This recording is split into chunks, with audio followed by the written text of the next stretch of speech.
Hi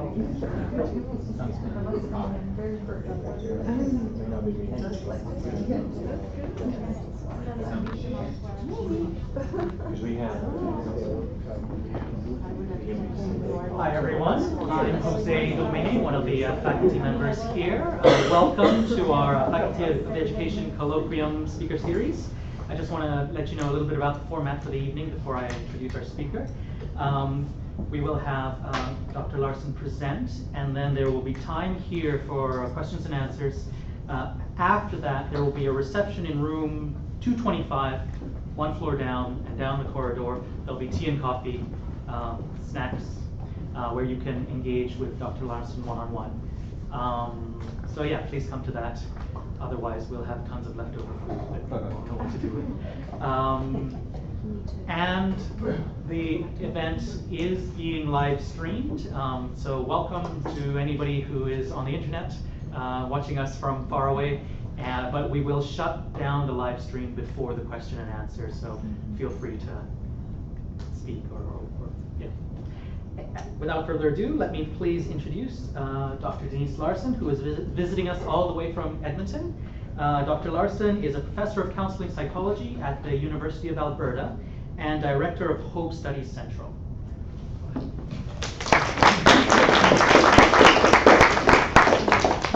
Thank you very much, Dr. Domene, and it's a privilege to be here with you. I'm really honored to be able to share some of our work that is taking place at the University of Alberta. And depends where the conversation goes. Today I've got some things to present, but you may have questions as well. And sometimes some of our work takes us abroad to other countries and cultures, so we may have an opportunity to speak about that as well. So to start, I thought I would tell you a little bit about myself and my position. I am a professor of counseling psychology at the U of A, director of research at Hope Studies Central, formerly called the Hope Foundation of Alberta. Hope Foundation has been in existence for 25 years, and I've been on faculty at the University of Alberta for 13. I previously was an elementary school teacher, so if we want to talk about hope in schools, I'd be happy to do that too. Also, prior to taking my academic position, worked in cancer care as a psychologist and in general practice as well. So this is a picture of our center, our research lab on the University of Alberta campus.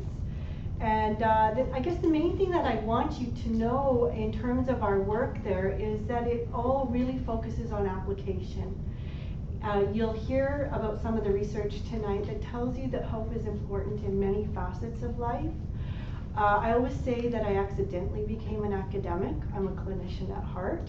And so the question for me is always, this is lovely to know, but what does it mean that I would be doing?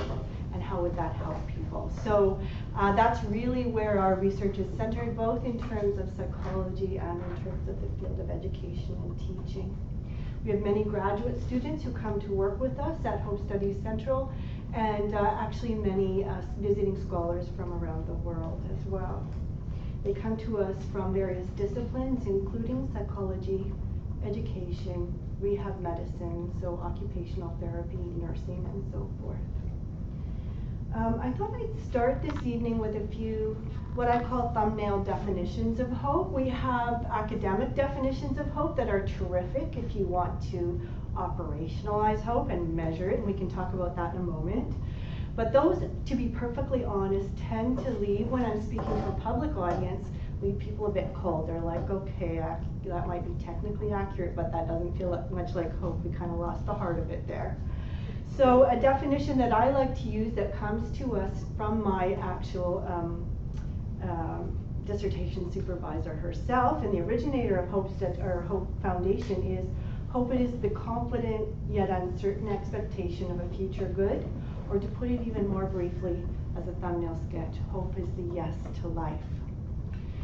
As I think about this, I think about the times when life is difficult. In fact, that's when we're most aware of hope or the need for hope. And so recognizing the things in life that make us want to be a part of life regardless of our circumstance.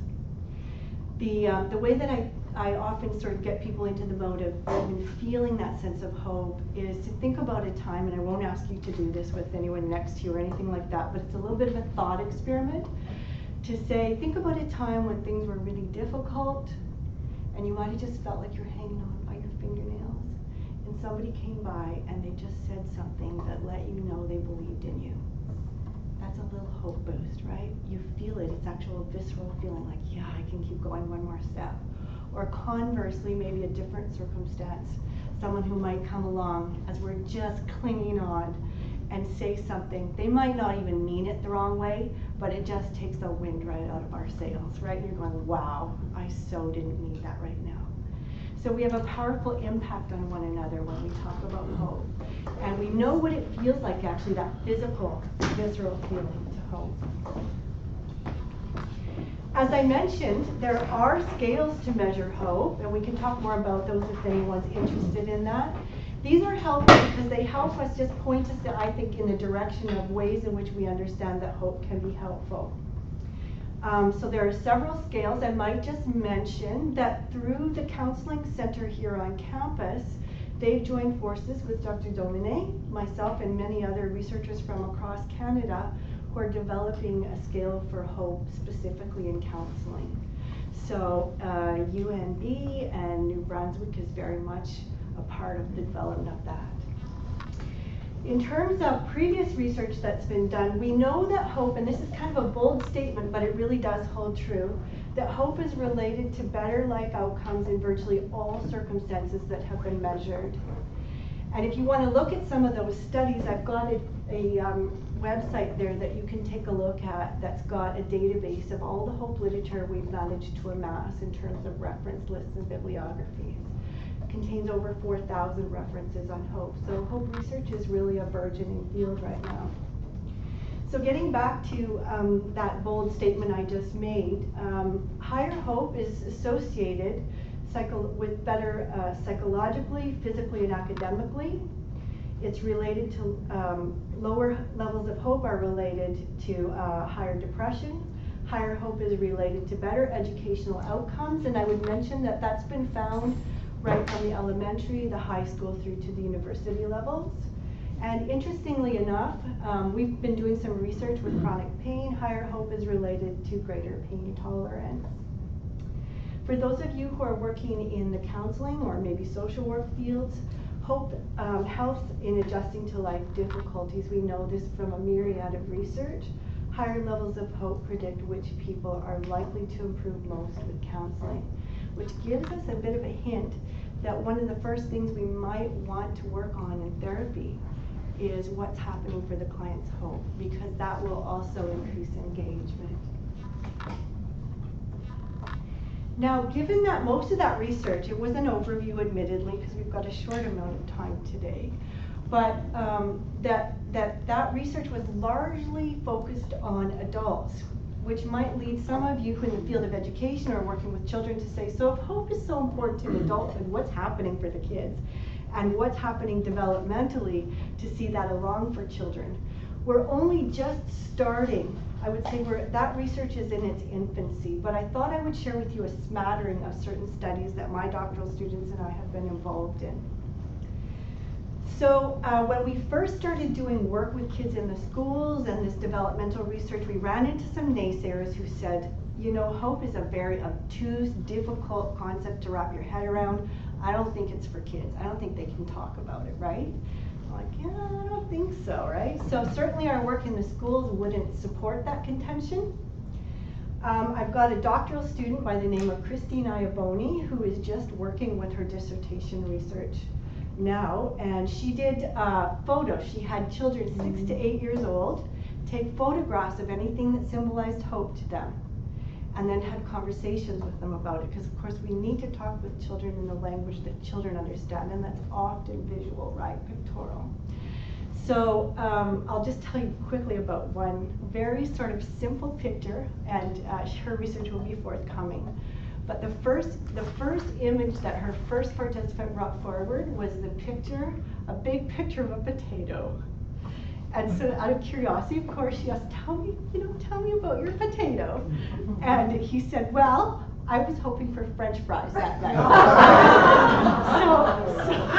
so she said, oh, so she engaged in this conversation with me about the French fries, and so of course, this is a goal-focused way of looking at hope. There are various other ways. And did he get French fries for supper that night? No, he did not. So this was a curious moment, because what happens when hope is not realized, right? It's actually a fundamental question in hope research. So she asked him about it, and he said, well, I didn't get French fries that night, so I changed my hope, and what he did was he shifted the time perspective on hope, which is one way of working with hope, right? Is to shift your time perspective, so not the near future, but the more distant future. I started hoping I'd get French fries later in the week, right? So a very interesting sort of initial interview. I was working with a young girl who was, I'm trying to remember, but about 5 or 6 at the time.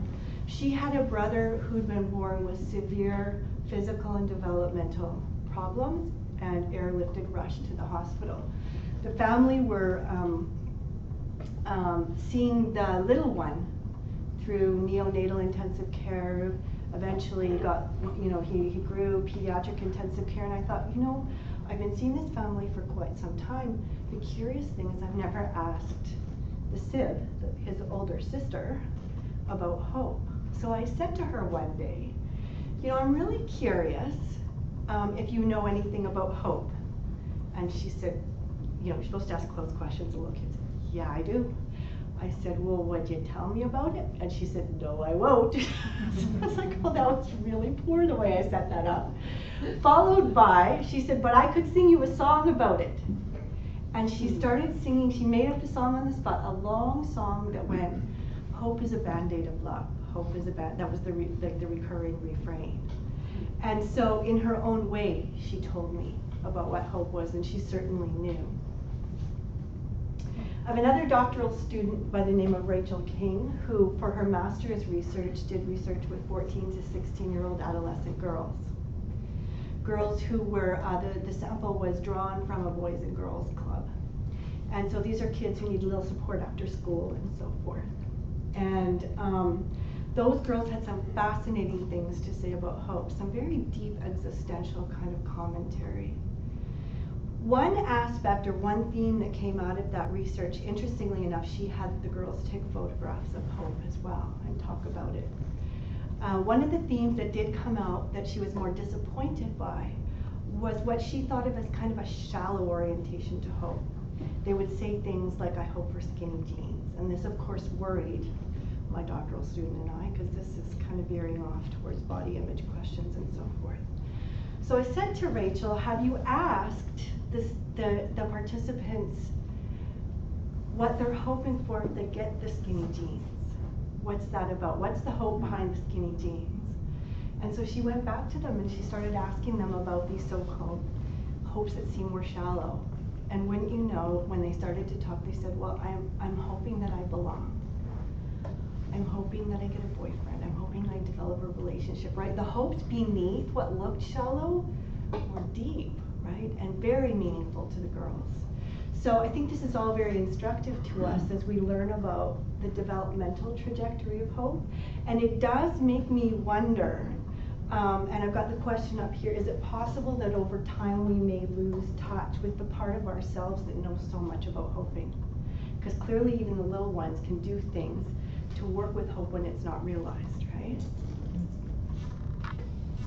So I thought, I wanted to bring some key ideas that I thought would be useful to you and that are research-based, and if you want more of the research foundation for this, I'm happy to provide it for you. You're more than welcome to be in touch with me. But these are some of the basics that I think are really important for us to remember. The first is that hope fluctuates, that hope and hopelessness are not opposites. They can coexist, and that there are many ways of supporting and sustaining hope. And I'm going to provide you with 3 ideas for doing that, would be sort of practical takeaways from the talk this evening. You can tell that I'm a very sophisticated scientific researcher by the graphic here.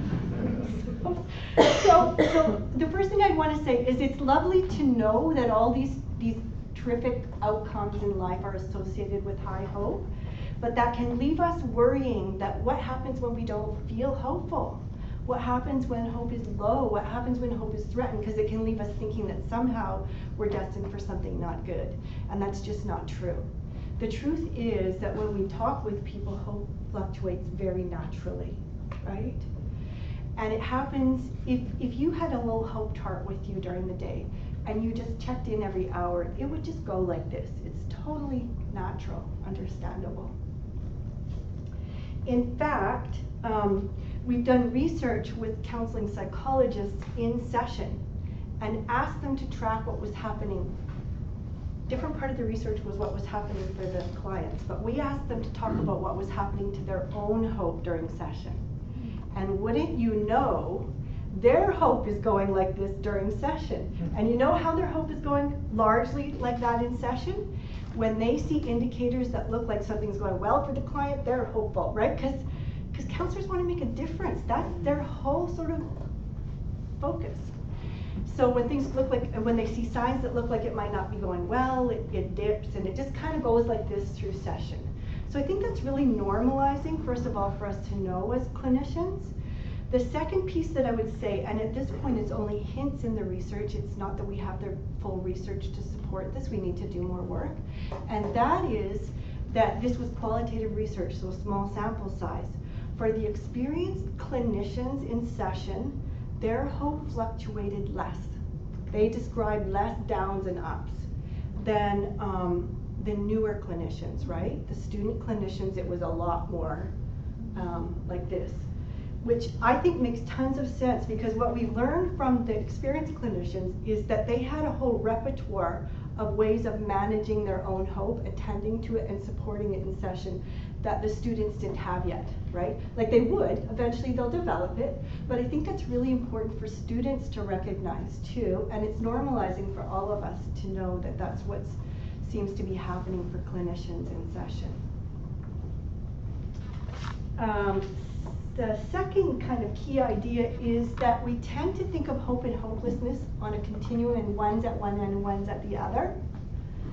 But what we learn when we do hope research, and this is borne out across many, many qualitative studies, when we ask people about their experience of hope under a variety of different kinds of health and other mental health and distressing situations, is that hope and hopelessness coexist. So this is fundamentally important for us to remember for ourselves, because remember that everything that works for our clients or our students works for us too, where hope is concerned. And that is that hope and hopelessness coexist. So, and the most striking example of this is a piece of research that I'll just describe very quickly for you by a researcher from Australia, University of Australia, named Jacqueline Elliott, who did research with people who had do not resuscitate orders, DNR orders. So DNR orders, for those of you who don't know, are when a person is at end of life, there's no more treatments possible. They have a conversation with their physician and they ask their physician not to resuscitate them should they have like a heart attack. And so what Jacqueline did was go in and do interviews with these people, not about hope, but about their do not resuscitate orders and what they understood about them. Interestingly enough, the majority of those people interviewed voluntarily brought up the issue of hope. And in the conversations they had with those individuals, they would say things like, well, the reason I have a do not resuscitate order is because there's no hope, right? As in hope being equated to a treatment. But if you kind of follow through in the conversation, follow through in the dialogue between the researcher and the participant, then they'd say, but the one hope is that my family's coming on Wednesday and we're going to have supper together. It's going to be a great celebration, right? So I think it's really important to remember that for all of us under a variety of circumstances, that being the most extreme maybe example, that hope and hopelessness coexist. And that's fundamentally important to remember, because when we're working with somebody, whether it's in a classroom or as a clinician in a therapy session, our client will tell us that they feel very hopeless, and of course they do. And we need to be with that. But at the same time, that doesn't mean that hope doesn't also exist somewhere in their life. And we need to listen for that, because we can kind of get stuck in the hopeless place and forget to be listening to what else the story contains, right? So both are true. And though that might seem illogical, it's very true. We live big, complicated, fulsome lives, right? So one area might be problematic, but certainly not all. So here's the piece that I find particularly hopeful about hope itself, and that is that we can actually learn to hope. So sometimes I get asked, are some people like more genetically hopeful than others, or have a better background so they're more hopeful? We don't know that. And in some ways it's important, in other ways maybe not, given that we can all learn to hope. So here are 3 ideas based in the research that can be ideas or places for you to go in your own work or even personally for finding hope. The first one is to become intentional about looking for hope in our lives. I tend to think, you see, the times when we notice hope are the times when things are really tough. And then we either know we have it or we know we're looking for it. The time when things are going splendidly, I tend to think we may be operating on hope, but we're not thinking about it. It's the times when things are hard that we start thinking about hope. So notice where hope exists in your life. Start looking for it, and there's some very specific ways of doing this. For instance, do you notice the inevitable frustrations in life and hang on to them? Or do you let those go and look for where the hope is? Because they're probably both happening at the same time. If we thought about hope as an orientation, and this is really kitty of me, but if you put on hope-focusing glasses, where would you see it in your life? I'll give you an example. I teach a course on hope to undergrad and grad students in the wintertime in Edmonton, so we're a little bit further north than you. It's desperately dark out and desperately cold at times. And I wait until the midpoint in the term. It's an evening class too, so the whole thing is in the dark, right? I think we all kind of dislike that. But anyway, so I wait till midpoint in the term when all the students have exams and papers due and they're really feeling the pressure.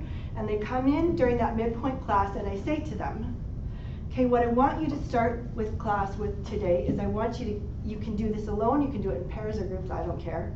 But I want you to take a piece of paper and a pen, and I want you to go out, and you have to stay in the education building. You cannot leave.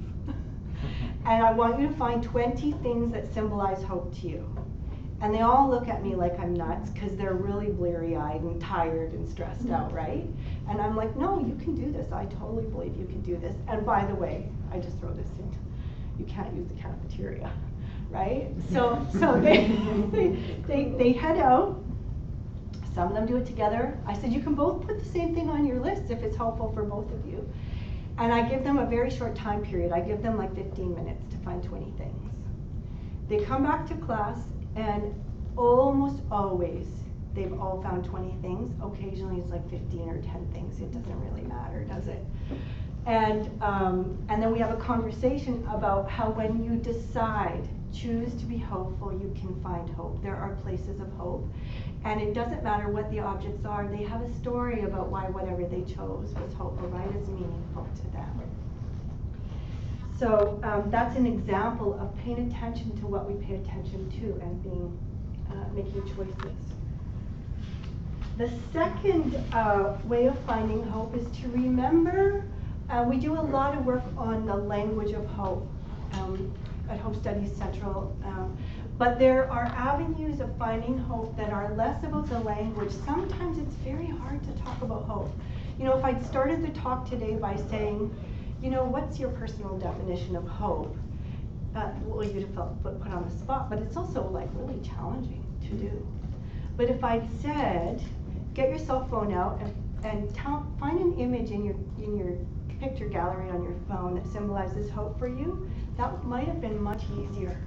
Symbols of hope can be powerful, evocative ways of evoking the emotional energy of hope and of connecting us with hope that doesn't require language. So what I've got here are actually 2 collages They're a little bit bigger than their real life, but not a whole lot bigger here. These come from some research that we've been doing with people with chronic pain. Chronic pain, as defined by our study, are people who've been in severe pain for longer than 3 months, and for whom there's no medical remedy. So they don't have a future where they don't necessarily see pain. And we've done groups for people with, called Hope and Strengths groups for people with chronic pain.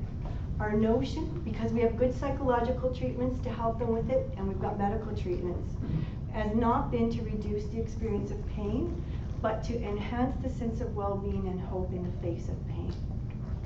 And we have empirical results that suggest our short 6-week, once-a-week treatment has impacted higher hope, greater engagement in life, less catastrophizing about their pain, and a greater sense of well-being in life. And one of the key activities in this very short intervention is to have group members make their own collages of hope. So if we think back to the last strategy, they spend 2 whole hours flipping through magazines and clipping out images that symbolize hope for them and creating these collages. And they get so engrossed. Some of you might know this term from Csikszentmihalyi, the notion of flow. They get so engrossed that we actually have to remind them to get up and move in those 2 hours, because it's not good for people with chronic pain syndromes to sit for 2 hours immobilized, right? So they make these collages, and then the next week they spend a whole 1 hour sharing their collages with one another. And what happens is that every single one of these images we ask them to tell us about to the group, and to tell us the story about why that's a symbol of hope for them.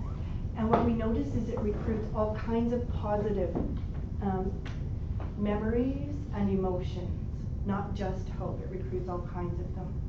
And we really magnify the experience of hope in the room, because our research suggests to us, tells us that, in fact, that group members discover, and they're reminded of all kinds of avenues for hope they mightn't have thought of on their own, too. So this piece around image and symbol is really potent. There's some ways that you can do this on your own that you could recommend to clients, or that you could even do in a classroom setting, such as go on a hope walk. Actually, go on a walk with the class. Have everyone bring a camera and take photos, or walk with clients, take photos, send them out for homework, take photos. Anything that symbolizes hope and bring it back. Make a hope collage like this one. Or even some of this kind of veers into the reminiscence therapy type vein, but to actually look at old photo albums with older clients. What we learned is that the past is a treasure trove in terms of fostering hope for the future. We have research that suggests that people that are past positively oriented tend to have higher hope, not the future oriented people, interestingly enough. And I'm just mindful of the time, so I'll share one last avenue for sustaining or supporting others' hope. And that is in the literally thousands of research articles we have on hope, now the most commonly cited source of hope by participants under a variety of conditions is the relationship with others.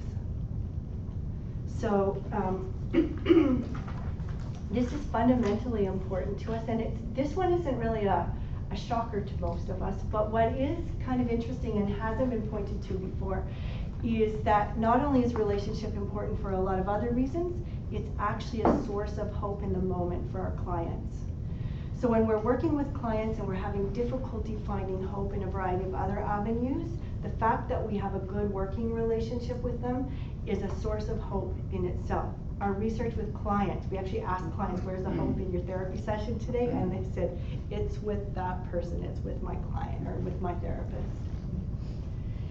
So the bottom line is decide who you want to spend time with. We can all think of those people who boost us when we're hanging on by our fingernails. Choose to spend time with hopeful people. And we can think of the people who we go, yeah, that's not so hopeful, I think I'm not going to spend as much time with that person. Hope has an energizing and a motivational effect. And so we want to sponsor the relationships that keep that going for people. And I guess I'm just not wanting to run over time here. So I think I'll end by saying and reminding that the good news is that what works for our clients and for our students works with us. So when we find our own hope flagging at work, when we're faced with difficult situations, we actually have the choice to do what we're asking our clients to do too. Yeah. So I'll say thank you very much. It's a pleasure. It feels very brief. I feel like I've kind of just talked at you, which I guess I did. But this is the opportunity now to have a bit of a conversation, a dialogue, to take questions. So I think I'll just open it up to the floor.